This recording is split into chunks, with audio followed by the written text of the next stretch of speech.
আমরা যে পেঁয়াজ রোপণ করেছিলাম প্রিয় দর্শক, সেই ভিডিও আপনারা গত পর্বে দেখেছেন। তো দেখুন, আমরা পেঁয়াজ চাষের যে প্রক্রিয়াটা, বিশেষ করে এই মুড়ি কাটা পেঁয়াজ, তো এই প্রক্রিয়াটা কিন্তু আমরা আপনাদেরকে দেখিয়েছিলাম গত ভিডিওতে, পেঁয়াজ রোপণ পদ্ধতি।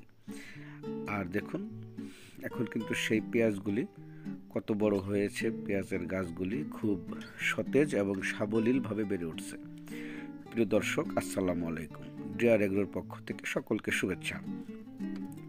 আমরা আমাদের উৎপাদিত জৈব সার, ভার্মি কম্পোস্ট, ট্রাইকো কম্পোস্ট এবং রেডি কোকোপিট, যে উপাদানগুলি আছে সেই উপাদানগুলি কিন্তু আমরা সবসময় নিজেরা ব্যবহার করি।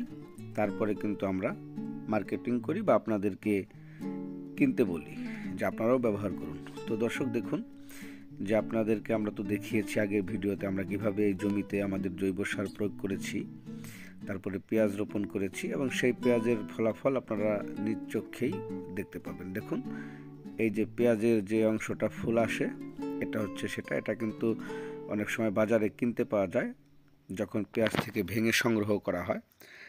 পেঁয়াজ থেকে যদি এটা আমরা ভেঙে ফেলি, তাহলে এখান থেকে আমরা পেঁয়াজের বীজ পাবো না। আর যদি এটা রেখে দেই, তাহলে পেঁয়াজের যে বীজ, সেটা আমরা পাবো এই পেঁয়াজ থেকে। তো প্রিয় দর্শক দেখুন, আপনাদেরকে আমরা পুরো ভিডিওটা দেখাচ্ছি যে পেঁয়াজের যে জমিতে আমাদের যে জৈব সার, ট্রাইকো কম্পোস্ট, ভার্মি